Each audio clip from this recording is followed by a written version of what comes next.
you got to check your ego at the door. This is where humility comes in. Fighter pilots, we had big egos, but you don't see it in the room. Salespeople, people out in the world have big egos. You don't see it because it's a team. It's about the we, not the I.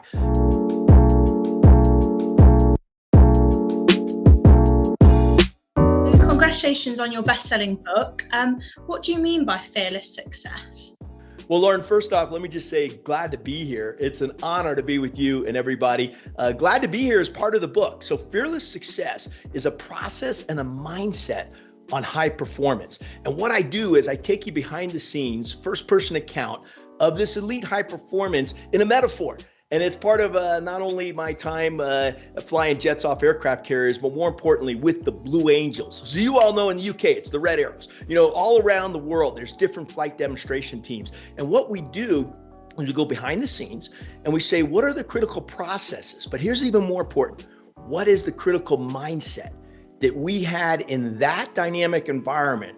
And then what we do, Lauren, is we build the bridge back to your audience, your people, we connect the dots. And that actually is the most challenging and most meaningful part.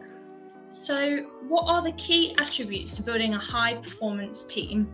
Yeah, well, absolutely. It's gone down to three. I have actually now spoken to over 2,000 organizations all around the world, 64 countries. And what I always see, I don't care if it's in business, if it's in sports, technology, manufacturing, healthcare, it doesn't matter. These three things always have to happen in a high performance team. You got to connect, you got to align, and you got to commit. So I'll say those again. So connection is so important. It's why we want to have these meetings. It's why we get people together. You feel this human connection. Now you can do it on Zoom also. We've actually gotten really good at doing this on Zoom now. But the human connection is the absolutely most important part. And that's not just between me and the audience. More importantly, it's within the audience. Then the next one is alignment. And this is where corporations are so good. Getting out the message. What is the vision? More than the vision, how do you get commitment and buy into a vision? How do you align all the moving people? And that's something that I teach through what I call a center point alignment, which how we did it on the Blue Angels. How do you fly at 18 inches, which is closer together and lower to the ground than any other team in the world consistently with new people under changing conditions? Half our pilots are new. A third of my support crew are new. So I talk about this high level of trust that brings to alignment. And then the last piece is this commitment. And this, by the way, Lauren, this is up to the audience. This is up to you. What level of commitment are you going to bring to the organization? Are you all in, 100% in, like we were on the Blue Angels? And that's built on respect. That's built on chemistry and camaraderie. So these very unique pieces come together. So while I say connect, align, commit, what you'll find is it's harder to sustain excellence than it is to just reach to excellence. It's harder to sustain greatness. You know this in public companies, you know this in anything. How do you keep growing? And with this learn, grow, give mentality, and guess what? Giving comes first. So as the lead solo pilot of the Blue Angels, what are the lessons that you have learned that are transferable into business? Well, it's ton. First off, what the lead solo is the maximum performance demonstrator on the most elite team in the world. So my job was to say, how can you not only take your level, what is the human being and the airplane's capabilities? How do you take them to the next level? If you think about that in business, we're doing this all the time, right? First off, we're trying to support our team. We're trying to hire. So recruiting, rehiring, training, mentoring, extremely important. But once you get that team, now you have to connect them and align them. And so what I do is I take everybody through what I call this cadence of execution. And on the Blue Angels, we did it actually uniquely. It's much different than the military. It has some of the military components, but I went to Stanford Business School, got 3 master's degrees, worked in venture capital in Silicon Valley. And what I realized was, what is it? What is that? How do the best get better? Not just transferring what worked to the military, because it doesn't all transfer. There's some things that are very unique, but what is it that connects the teams? And like I said, now with working with the best of the best, I don't care if it's Formula One teams. I don't care if it's soccer, football teams. I don't care if it's, all the great technology companies. I'm in Silicon Valley all the time. I'm in Europe all the time. You start to see these connections. You start to see what I call this red line. And that's important because fundamentals do matter. So this concept of preparation and focus, I call that debrief. really critical. But everybody does that. The question is, how do you do it as a team? Then you got to align around a center point. So do I know what my mission is? Do I know what my focus is? And then the third most important one, and this is the one that's least done in business, but it's the differentiator in the Blue Angels, is this glad to be here debrief process, this bringing appreciation and gratitude into a very structured but powerful process of getting better. In your opinion, how do you improve communication and productivity within a team?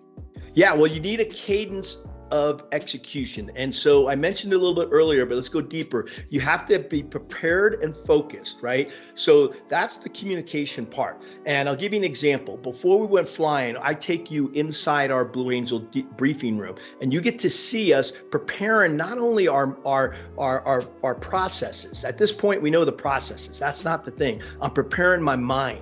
So this is concept of focus, right? So communication is absolutely critical, that it comes from the leadership, but it's cascaded out and everybody understands it. It's not just it's not a one-way street. So you see us closing our eyes, you see us visualizing. I know what it looks like and feel like when my boss says a certain phrase. I may be 10 miles away and I know exactly what I need to do to make that happen. We have what we call trust contracts that says if you're off, it's okay. You just say it so that people can adjust. All right. So that's the first portion. But the second portion is the game changer. And we started to talk about this debrief process. It's not enough just to get prepared and go out there and do the job. You have to learn from it. So what we did on the Blue Angels, and I take you behind the scenes, you get to see us what I call a glad to be here debrief. You get to see us go about this process of leadership, process of teamwork, process of chemistry, process of trust. You actually get to see us build it. And there's 5 pillars, Lauren. And if you can get these 5 dynamics into any organization, number one, you need a safe environment. And what I mean there is not just a physically safe environment. I'm talking a psychologically safe environment. That's respect for every single person. Number 2, you got to check your ego at the door. This is where humility comes in. Fighter pilots, we had big egos, but you don't see it in the room. You know, salespeople, people out in the world have big egos. You don't see it because it's a team. It's about the we, not the I. We call it lay it on the table. That's the third dynamic. What that is, that means we want open and honest communication. Let's just lay it on the table. We level the playing field. The fourth one you hear about all the time, people want accountability. What you actually see is personal responsibility. You see people taking an ownership mentality, and that's when accountability becomes a given. But the last one, the most important one, we've already hit on it, is this glad to be here. If you bring in this appreciation and gratitude to, sometimes it's just appreciation for being alive, but it's also appreciation for your teammates and what you have and the opportunity you can have. You add that to this communication cadence, this cadence of excellence. That is what the culture then becomes.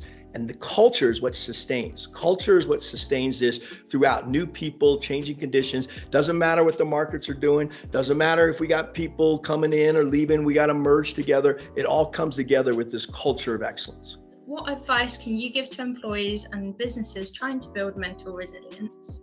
Well, it's so huge. That's what we're talking about here. The key is everything I've been talking about starts with the individual, starts with your own resilience, and it starts with the mindset first. So number one, wake up happy, get gratitude to be in part of your practice. We just talked about that. The gratitude practice of waking up. Next thing is you got to get some movement in your life. Resiliency is based on movement. There's a mind-body connection. So again, I woke up this morning. It was actually, let's see, it's minus, I think it's minus 16 Celsius outside, right? Wow. And and so I get outside right away as I'm bare feet in the snow. And I get outside and I just look out and I embrace the goodness. Energy coming from nature. Nature will absorb negative energy, right? So I have a movement routine. It only takes 7 minutes. It's a Navy SEAL workout that I've adapted with yoga and with Tai Chi. And I do that 7-minute routine. And now I've got not only my mind,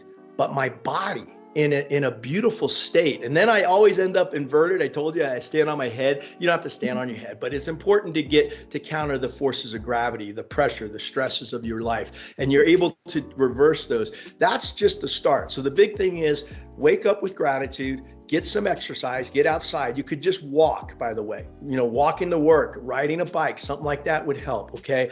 Then have a mental process. Like I meditate, I have a mental focus, a visualization process that I can bring myself back if I get triggered by something. Okay. I know how to take a pause. I want to respond and not react. Okay.